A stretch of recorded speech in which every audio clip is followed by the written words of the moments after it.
Goth Girl Summer, Goth Girl Summer. Hi, I'm not a girl and I'm not a goth, but I feel like I'm close enough. And the books I want to talk to you about are definitely goth girls. If you cast your mind back to, I think it was in May, I made a video about my 5-star predictions, and in that video I said that I had been feeling a bit meh about everything and not really felt up to reading. One might say I was in a reading slump. And the books I will talk to you about today got me out of that slump. Something I usually do is I browse Libby and Scribd a lot, and I will bookmark books that I think, oh, this is something I might check out at some point.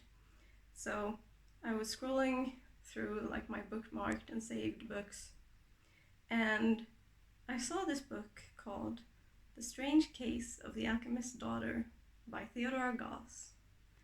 And I knew, because I'd heard Meg from the channel Meg with Books talk about it, that it was about the sort of women related to famous men of Gothic and Victorian literature.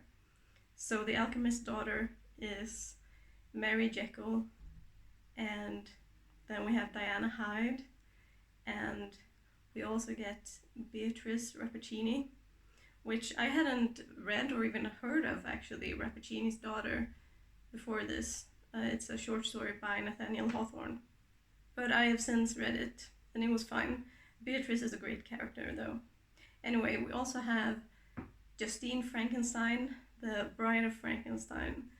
That's what she was supposed to be, but she gets to be her own character here. I'm getting ahead of myself, I'm so excited.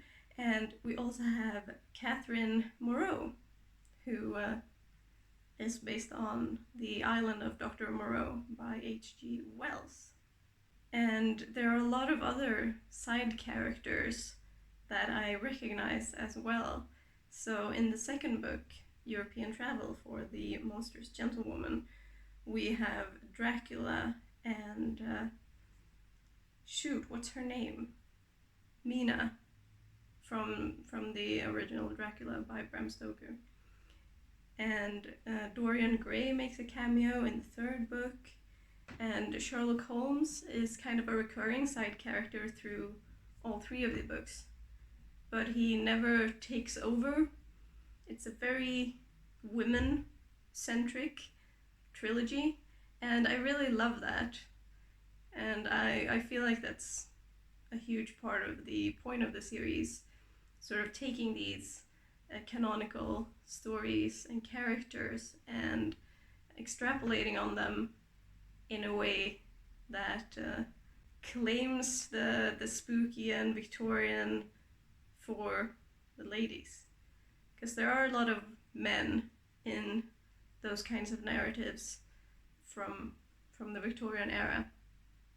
And women are like tragic victims, or maybe mothers, or maybe spooky mothers, where it's like you can do a Freudian interpretation if you so desire.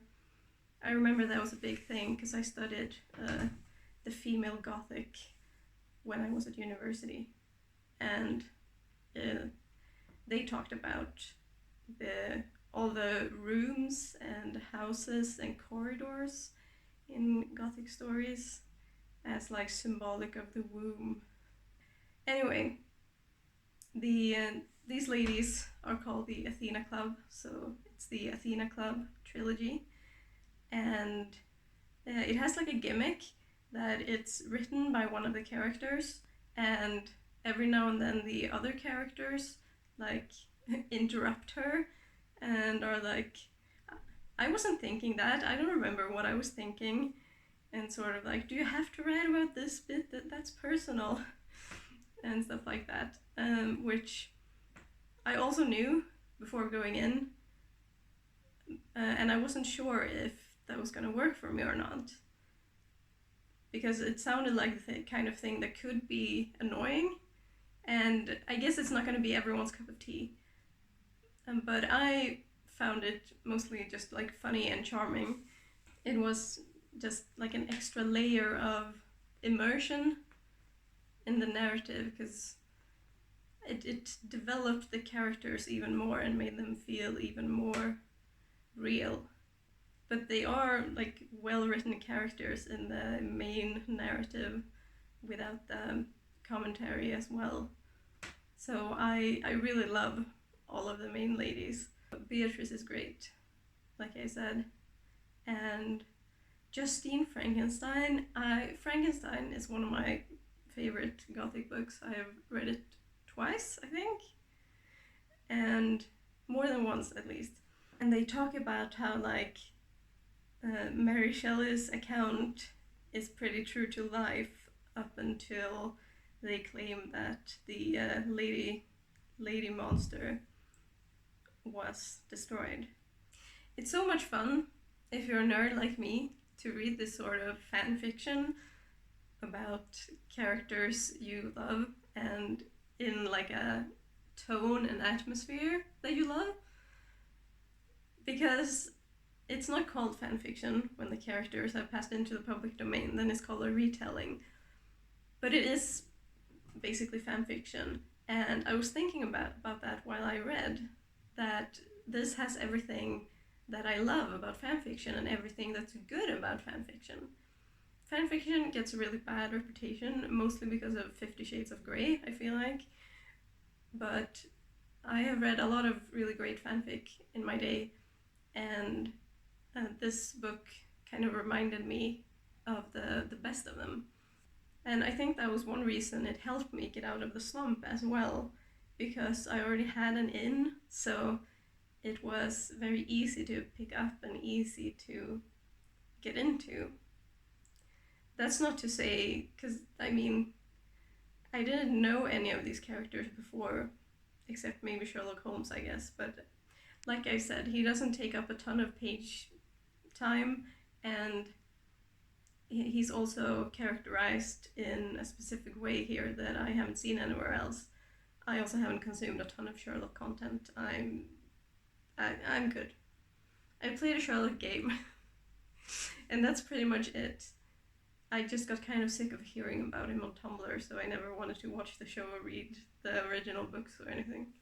Something else I really appreciated about this series was the historical setting and how that was written, because sometimes when I read historical fiction, I feel like it's great that the author did research, but this detail they've included should have stayed in the research notes and it shouldn't have made it into the manuscript.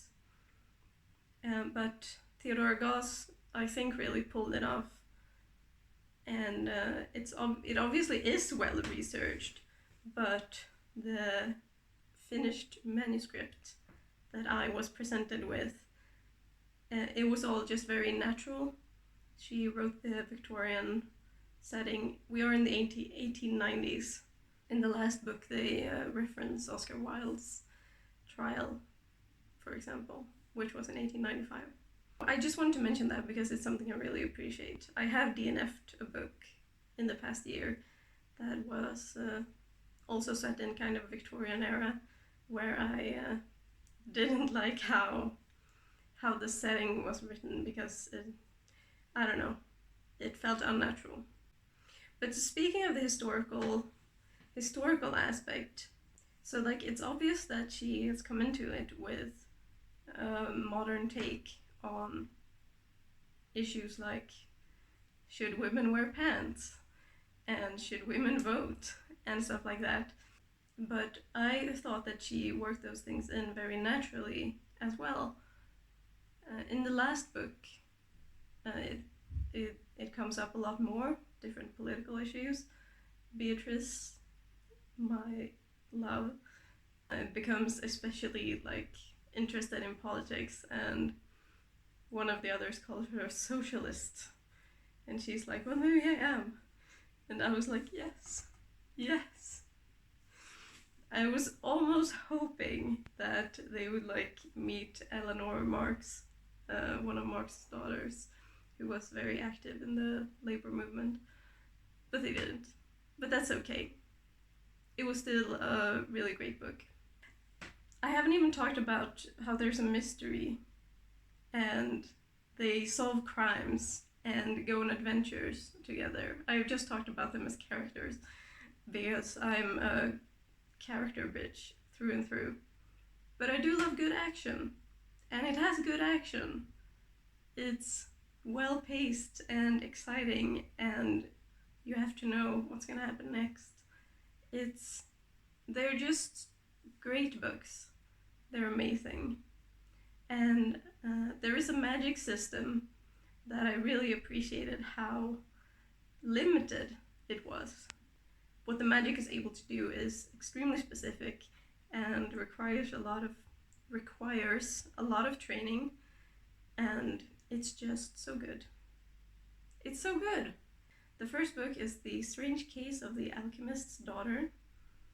The second one is European Travel for the Monstrous Gentlewoman. And the third one is The Sinister Mystery of the Mesmerizing Girl. And the last title is just so satisfying to say. The Sinister Mystery of the Mesmerizing Girl. It has a really good... Is cadence the right word? It has a nice rhythm to it. It flows well. Sinister Mystery of the Mesmerizing Girl. You can make that a song if you want. I also appreciated, I think I'm done with my alsos soon, but also really appreciated that romance very much took a backseat in these narratives.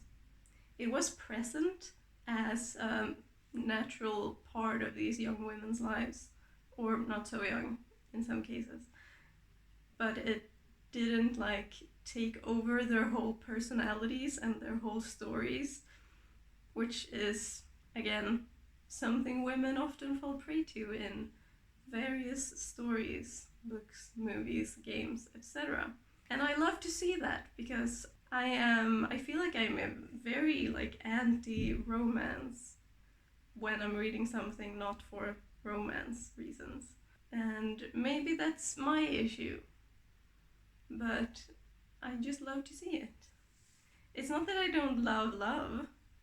I do. I think love is great. But it's not... Very often, it's not the most interesting story that you could tell about a person. That's just another point for this trilogy that I really love. I would love if she would write more books about these girls, because I would read an endless series. Imagine if we had an Athena Club series that was like Poirot by Agatha Christie. We just could collect a whole library of them. I don't know why I keep doing this. That would be my dream. So after I had read these 3 books, I was like, okay, what am I gonna do now? I was so excited to read more, but I was also so a little book hungover because I had such a fun time. I read all 3 of these books in less than a week, and the second one is quite long. The audiobook is almost 40 hours. But I just could not stop reading. So the next book I read after these 3 was The Housekeeper and the Professor by Yuko Agawa. And that was also a really great book, and it made me cry, and it was very beautiful, and I don't know, it almost felt philosophical, which was kind of a whiplash, but it was also what I needed, because it kept me reading on a good note. I just wanted to talk to you all about that trilogy because I enjoyed it so much, and I just really love what Theodora Goss brought to Gothic Victorian classics. I really hope I made someone want to read these. If you haven't, please let me know if you want to read them or if you have read them. And if you have read them, who is your favorite Athena lady? If you haven't read them, I recommend it if you like gothic fiction at all, or Victorian literature, or if you like women. If you like women, read these books. That is my advice. And I will leave you with that. Thank you for coming to hang out and listen to this ramble. I hope editing me managed to sew this together, much like Justine Frankenstein was sewed together. Anyway, thanks again, and extra big shout out to my patrons. I love you guys. But I appreciate everyone else as well. I will be back. I can't keep a schedule because my disability makes my body very unreliable. So ring the bell so you don't miss next time. I have more hot book takes I want to share, so you don't want to miss that. I also have a lot more art I want to share. Also, while I'm doing the self-promo, check out my art on Instagram and on Facebook. It's all linked down in the descripto. Alright, now I'm done. Until I see you next time, take care of yourself. Goodbye.